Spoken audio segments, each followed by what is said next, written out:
Rents are climbing and recession talk is loud. Here's why buying a rental property in 2025 still beats the stock market.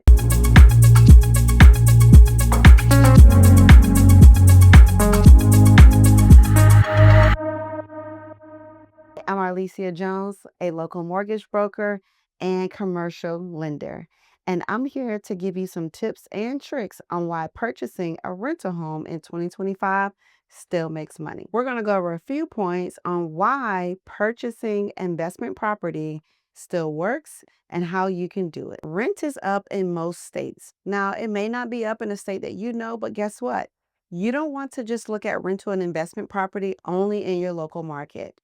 You want to be very market specific when looking for rental homes, and buying a rental property in a state that you don't reside in is actually a great idea. You'll look at companies like property management, maybe even getting a local real estate agent to help manage the home in a rental property for a state that you may not live in. Housing is non-discretionary. It's literally somewhat recession proof. People need a place to live. You want to make sure that you time and buy accurately based on your needs, based on your plan. Every wealthy portfolio owns real estate. It works, it has always worked, and always will work. What you really need is one good purchase. People get caught up on having 20, 30, 40 doors, but one good investment can assist you in building your real estate portfolio. Start small and build from there. Don't think that you need to have 20 doors just to start out.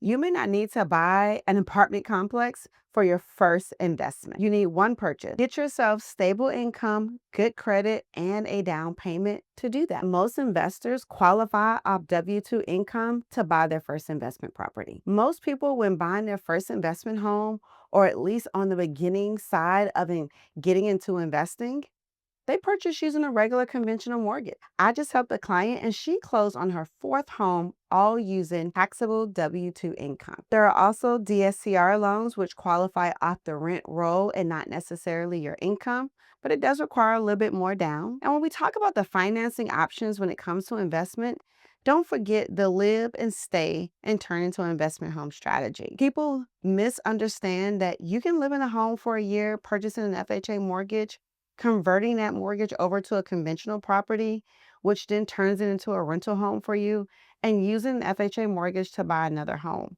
Yes, it's a little bit slower as you gain traction, but it does allow you to put the minimum down as you proceed through this journey of owning investment homes. Another thing that most people don't think about is the HELOC option or the cash out refinance. With this option, you take money out of your current home and use that money to invest in your next property. I like this option because a lot of people don't necessarily want to lose a super low interest rate that they have if they purchased their home a while ago. And if they purchased their home several years ago, they have built a lot of equity in their home.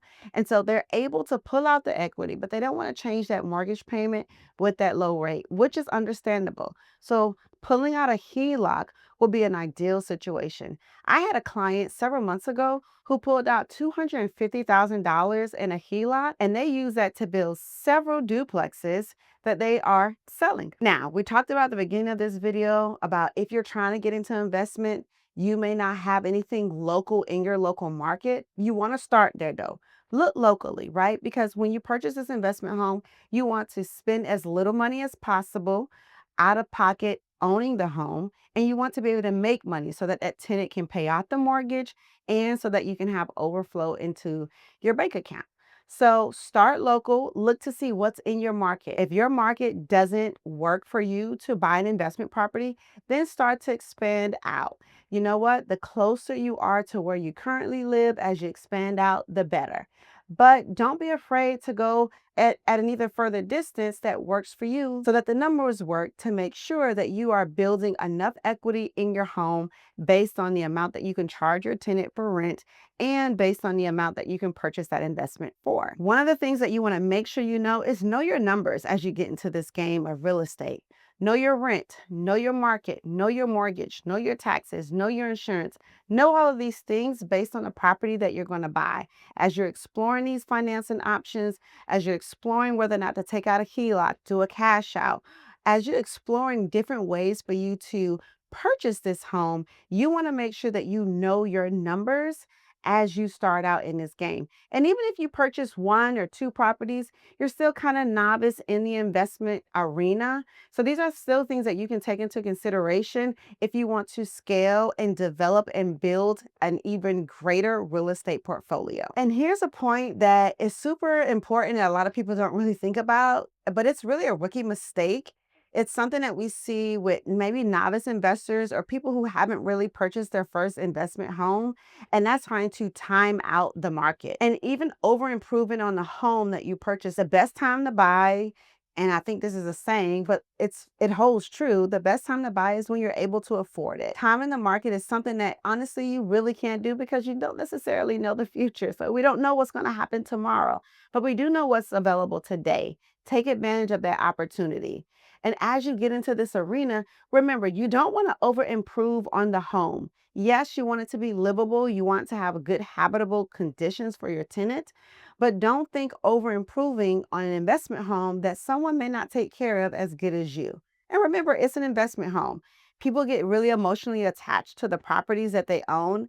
You're not living there, someone else is. We want them to take care of our home. We want them to take care of things that we worked hard for. But you have to realize a tenant may not treat your property as if they owned it themselves. And that's okay when you think about investors and what takes place and how they own homes.